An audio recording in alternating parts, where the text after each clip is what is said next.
Dobrý den.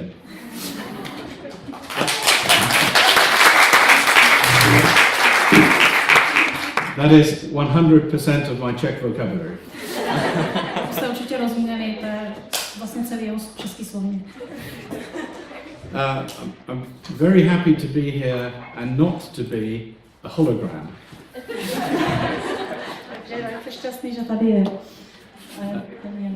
But like Shirley, I am also a teleworker, but not as extreme a mobile teleworker, and I'm not also an astronaut either. Tak Peter je samozřejmě taky teleworker, ale není tak mobilní jako Shirley a není ani astronaut. But I have been teleworking and around teleworking for 20 to 30 years, so I have a reasonable amount of experience to share with you. Takže teleworkingem se zabývá již 20 až 30 let a má hodně zkušeností, které by vám rád sdělil. And the benefit of having me here is, yes, you can hear me now, but also at lunchtime, if you want to come to talk, and me and Shirley, we're here in person. Takže vlastně výhodou toho, že je tady, je i to, že třeba, když bude nějaká přestávka, že můžete za ním přijít a klást mu dotazy, jaké budete chtít. Samozřejmě i Shirley. We're very pleased to be here in person, because not many conferences we go to also include a wine tasting. Tak jsou velice rádi, že jsou tady osobně, protože ne mnoho konferencí, kterých se zúčastní, nabízí ochutnávku vín. And while I'm in the Czech Republic, I'm told that I have to sample the local culture. Apparently the beer is very good. Tak a když jsem takhle přijel do České republiky, tak mi bylo poraděno, abych vlastně se seznámil s českou kulturou, zejména s pivem. So I will say a few words about my views on the management of telework, following on from Shirley's question about if we have been thinking about it so long, why are we not making the change now? Tak a vlastně tím, že se tím teleworkingem zabývám tak dlouho, tak vlastně se zaměřím na to, proč neudělat vlastně, nebo proč nezměnit teďka svět práce. We've already actually had some good presentations.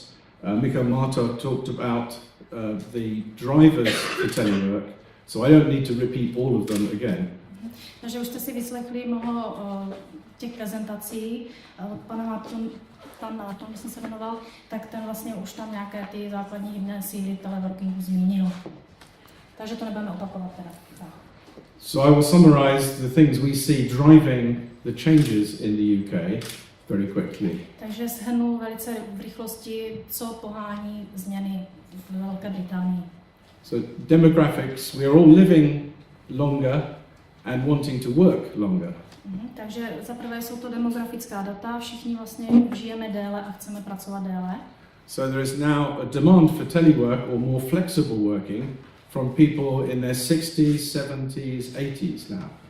Takže v poslední době zaznamenáváme poptávku po teleworkingu vlastně od osob, kterým je 60, 70 i více.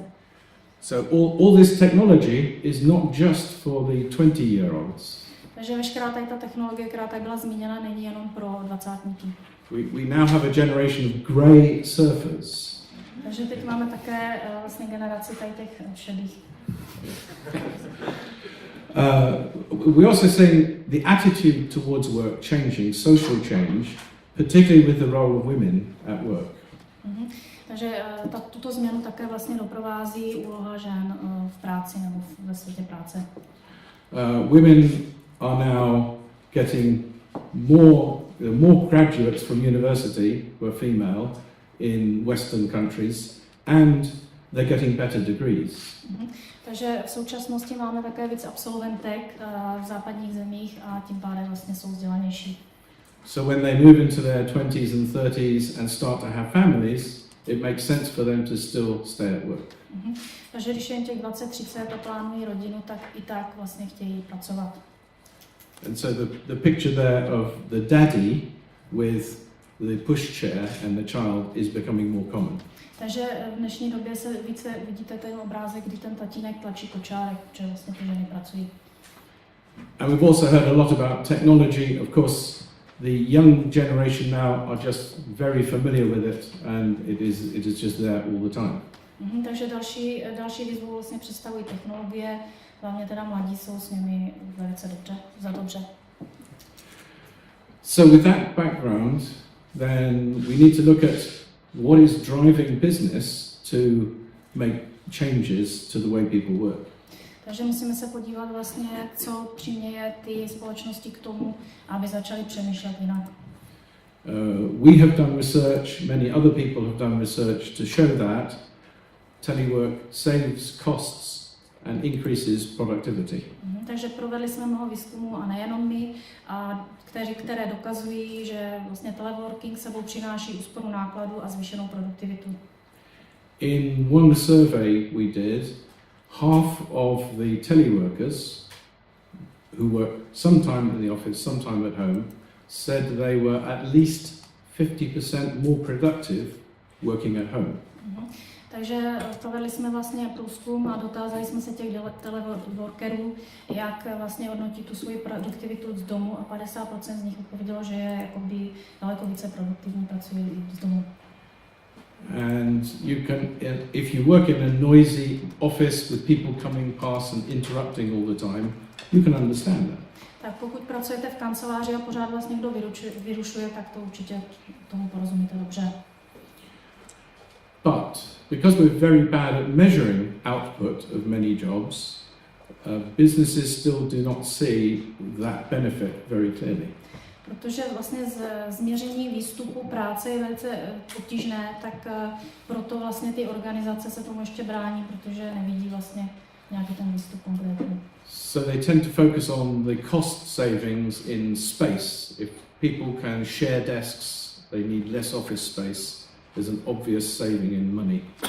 Takže oni vnímají vlastně tu úsporu nákladů zejména ve sdílení jakoby společného stolu, že ty lidé vlastně sdílí jeden ten stůl. But of course, having flexible working gives employers access to a bigger pool of labour out in the marketplace. Samozřejmě tady ten teleworking přináší těm zaměstnavatelům mnoho zkušených pracovníků, vlastně, z kterých si mohou vybírat. So they can attract the best people, many of them women, of course, and retain them through their working lives. Takže mohou přilákat mnoho zkušených a zručných nebo prostě vzdělaných osob, zejména také ženy, a vlastně udržet si je ve společnosti. And also there's less absenteeism. Some surveys show that is cut by half. People do not go sick so much when they are teleworking from home because they're still able to do some work and not come to the office and spread germs. Takže teleworking se také prokázal, že je doprovázen sníženou absencí, to znamená, že ty osoby, když jsou nemocné, tak vlastně i tak pracují, neroznáší bacily a podobně. So with all these benefits, we still have this question, why is it not being done by 100% of organizations? Why is there not a big percentage of the population working more flexibly? Takže na základě veškerých těch faktů, které jsme tady uvedli, si pořád klademe otázku, proč více těch společností nevyužívá teleworkingu. And the simple answer is many managers are getting in the way. Tak a je prostá odpověď zní, že v cestě stojí manažeři. Because it's easier to manage somebody if I can see them and they're sitting by my desk. Protože daleko jednodušší je řídit někoho, když sedí přímo vedle vás. If they're working at home or from a mobile home, then how do I know what they're doing? Protože pokud pracují z domu nebo z nějakého mobilního vozu, tak jak je ten manažer může řídit, že? So I have to set very clear goals to understand what their output is and then measure what they're doing very carefully. Je tedy zapotřebí stanovit si jasné cíle, aby bylo možné změřit jejich výstup. No, that's hard work. No, it's easier just to tell you to come in. To je samozřejmě těžká práce, je jednodušší, abyste přišli do společnosti. Yeah. And of course, I have to be very clear on what I expect from them, what they expect from me, and clear channels of communication. I think Peter in his presentation already talked a lot about the problems of getting clear communications. Tak je také velmi důležité vlastně, aby ta komunikace mezi zaměstnavatelem a zaměstnancem byla jasná, o čem vlastně už hovořil tady kolega. And I was going to talk for 10 minutes about trust, but Jakub has done it already. Tak mohl bych mluvit 10 minut nebo více o důvěře, ale už to bylo uděláno za mě. So I just want to reinforce what he said about the importance of managers trusting people to allow them to work flexibly. Jenom bych tady zdůraznil, že je důležité, aby ti manažeři důvěřovali svým zaměstnancům, že budou pracovat flexibilně. So, where are we going in the future? Tak jaká bude budoucnost? Until we get telework and other forms of flexible working into business strategy, it will not happen. Tak pokud nebude vlastně teleworking zapracovaný do strategii podnikání, nebude fungovat. Yes, it will happen in small units for some small organizations, but for big employers, it will have to be done from the top. Tak samozřejmě bude to fungovat v malých organizacích, ale vlastně co se týče těch velkých organizací, ty budou muset začít potom z vršku. And it is part of the leadership culture in an organization. If the leaders say, we trust people, we allow them to work the way they want to, then that message goes through the organization. A je to vlastně věcí kultury vedení, když řekneme lidem, jak mají pracovat, tak oni potom vlastně tak pracovat budou. Je potřeba, aby ten příkaz vlastně vyšel z vršku nebo z toho managementu. It means giving people choice over how they work, when and where they work. It means treating them like adults.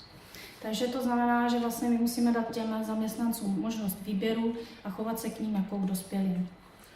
If you look at many management cultures today, we treat people like children. We tell them what to do. Tak když se podíváte na mnoho těch managementů, tak oni se dnes k těm svým zaměstnancům chovají jako k dětem. Říkají jim vlastně, co mají dělat a co ne.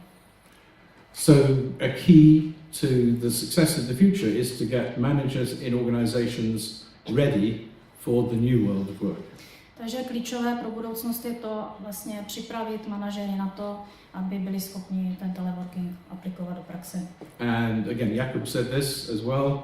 We need to train managers in how to manage teleworkers. Je zapotřebí, aby jsme proškolili manažery, jak mají školit zaměstnance.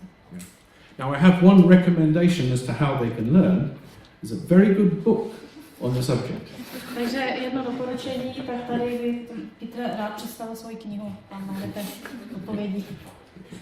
Now, I bought 4 copies of the book with me, and I do not wish to take them back with my luggage.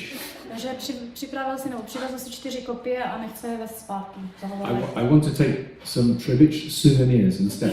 Místo toho by si radši pořídil nějaké třebické suvenýry. Yeah. So I have given the 4 copies to the organisers of the event, and they will tell you how you can have a chance to get one. Takže organizátoři konference obdrželi 4 kopie a ti potom vám sdělí, jak je můžete získat. So I look forward to talking to you later over lunch, and I wish you all success in your telework projects. Takže těší se na vás a určitě, až budete obědvat, tak se za ně zastavte. Okay. Thank you very much.